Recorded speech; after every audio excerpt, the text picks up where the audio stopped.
మీరు ఎలాంటి బిజినెస్ చేస్తున్నా ఏఐ టూల్స్ ద్వారా మీ బిజినెస్ ని డబుల్ చేసుకోవచ్చు. జస్ట్ 49 రూపీస్కే ఏఐ టూల్. హాయ్ అండి, welcome to Suman educational channel. So ఈరోజు వాళ్ళ కోసం నేను చేస్తున్నాను అనడాన్ని హిందీలో ఏమంటారు? నేను తన కోసం ఈ పని చేస్తున్నాను, నేను తనతో పాటు వెళ్ళాలనుకుంటున్నాను. సో ఈ వర్డ్స్ మనకు సిచ్యువేషన్ ఇవి వస్తూ ఉంటాయి. సాధారణంగా మనము మన డైలీ లైఫ్లో వాడుతూ ఉంటాము. నేను తన కోసమే ఈ పని చేశాను, తన కోసం నేను వెళ్ళాను అంటాము. ఆ వెళ్ళడము కానీ తన కోసము అనడాన్ని ఏమంటారు? తనతో పాటు వెళ్ళాను, తనతో పాటు అంటే ఏంటి? సో దాన్ని హిందీలో ఎలా వాడతారు? దానికి కావాల్సిన సెంటెన్స్ రూపంలో ఎలాంటి సిచ్యువేషన్లో మనం ఇవి వాడాలి చూద్దామా మరి. కేలియే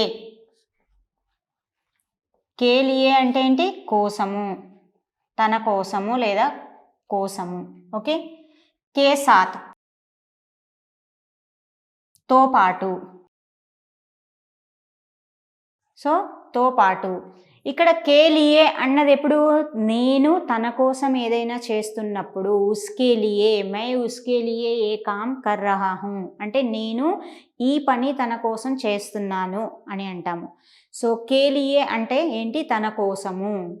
అది ఎలాంటి సిచ్యువేషన్, మనం ఎవరి కోసం చేసినా కూడా వాళ్ళ కోసం చేసాము. ఉన్కేలియే, కేలియే అన్నదే ఇక్కడ వాడుతున్నాము. చూడండి ఇక్కడ, మై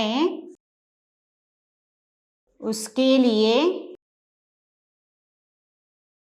यह काम कर रहा हूँ. ఇక్కడ చూడండి, మై వచ్చింది ఎండింగ్లో, హూ వచ్చింది. మనం ఇదివరకు క్లాస్లో నేర్చుకున్నాము. మై వచ్చినప్పుడు ఏం వస్తుంది? ఎండింగ్లో హూ అన్నది వస్తుంది. ఇక్కడ మధ్యలో ఎవరైనా ఉండనియండి, మనకు వాళ్ళతో ఆ పనితో కానీ ఆ వేరే పర్సన్స్తో కానీ మనకు సంబంధం లేదు. మనము ఇక్కడ వచ్చినప్పుడు ఎండింగ్లో ఏమొస్తుంది? హూ. సో నేను తన కోసం ఈ పని కర్ రహా హూ చేస్తున్నాను. సో ఇక్కడ కేలియే అన్నదేంటి? వేరే వాళ్ళ కోసం, తన కోసం అనడానికి మనం ఏం వాడతాము? కేలియే అని వాడతాము. ఉన్కేలియే ఇక్కడ ఉస్కే అని పెట్టచ్చు. రెస్పెక్ట్ఫుల్గా ఉండాలి అంటే ఉన్కేలియే, కొంచెం మర్యాదగా ఉండాలంటే మై ఉన్కేలియే ఏ కామ్ కర్ రహా హూ. ఇప్పుడు మన ఫాదర్ కానీ మదర్ కానీ ఎవరితోనైనా వాళ్ళకంటాం, నేను మా అమ్మ కోసం చేస్తున్నాము, ఉన్కేలియే ఏ కామ్ కర్ రహా హూ అని మనం ఇలా కొంచెం చిన్న రెస్పెక్ట్ కోసం అని ఉన్కేలియే అని వాడచ్చు. మీ ఫ్రెండ్స్ మై తుమారే లియే కియా అంటే నీ కోసం చేశాను, ఉస్కేలియే కియా అని అంటాము, అంటే నేను తన కోసం చేశాను అని. అలా మనము ఫ్రెండ్ సర్కిల్లో వాడేటప్పుడు ఉస్కేలియే అని వాడవచ్చు. కొంచెం పెద్దగా రెస్పెక్ట్ పెద్దగా ఉన్న వాళ్ళ కోసం అయితే ఉన్కేలియే అని వాడితే కొంచెం మర్యాదగా రెస్పెక్టబుల్గా ఉంటుంది. సో కేలియే అంటే ఏంటి? కోసము. ఉస్కే వాస్తే, కే వాస్తే కూడా వస్తుంది. ఓకే, కే వాస్తే అని కూడా వాడతాము. మాకే లియే సాడీ లాయా. మాకే లియే అమ్మ కోసం, ఆ మా అంటే అమ్మ, అమ్మ కోసం. కేలియే అంటే కోసం, సాడీ అంటే చీర, లాయా అంటే తీసుకొచ్చాను.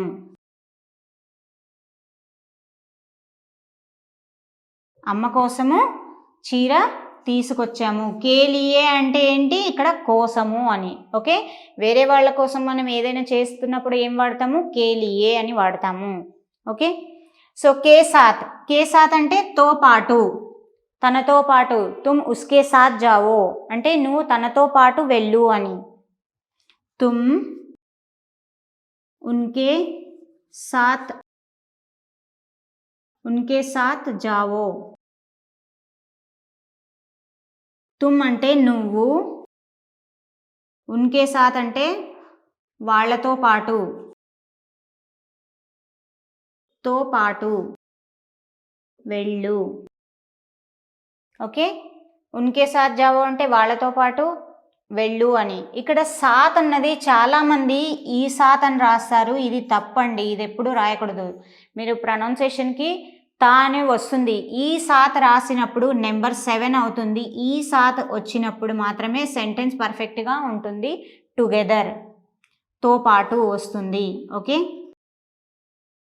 ఇది దీనికి ఈ తా పెట్టామనుకోండి, దీనికి బదులుగా ఇది పెడితే అది నంబర్ అయిపోతుంది, అక్కడ సెంటెన్స్ పర్ఫెక్ట్గా ఉండదు. చూడండి ఇక్కడ మై ఉన్కే సాత్, నేను ఇక్కడ ఈ సాత్ తీసేసి ఇది పెట్టాను అనుకోండి, ఏమొస్తుంది? మై ఉన్కే సాత్ జావో అని వస్తుంది. తుమ్ ఉన్కే సాత్ జావో అంటే నువ్వు వాళ్ళతో 7 వెళ్ళు అని వస్తుంది. 7, ఇది 7 వస్తుంది, నెంబర్ 7. సో ఇక్కడ సెంటెన్స్ అన్నది మారిపోతుంది. ఒక్క లెటర్ తోటే మనకు ప్రొనౌన్సియేషన్ మనం చేయడము ఓకే, కానీ రాసినప్పుడు అది సాత్ అన్నది రాసామనుకోండి నెంబర్ కిందికి వస్తుంది, అప్పుడు మార్క్స్ పోతున్నాయి. ఓకే, సో ఇదొక్కటే కొంచెం కాన్సన్ట్రేట్ చేసి పెట్టండి. ఓకే, తుమ్ ఉస్కే సాత్ పడో, పిల్లలు ఒక్కరే చదువుతావు కదా, తనతో పాటు చదువుకోవచ్చు కదా అని అంటూ ఉంటాం మనము. తుమ్ ఉస్కే సాత్ పడో అంటే తనతో పాటు చదువుకో అని. సో ఇక్కడ కేలియే అంటే ఏంటి?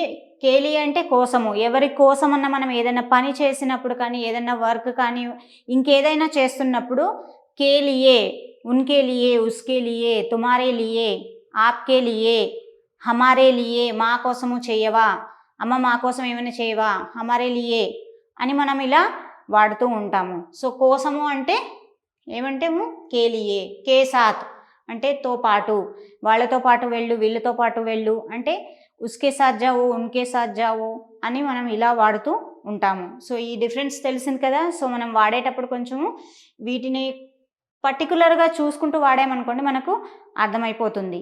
సో ఇలా ట్రై చేయండి. Thank you.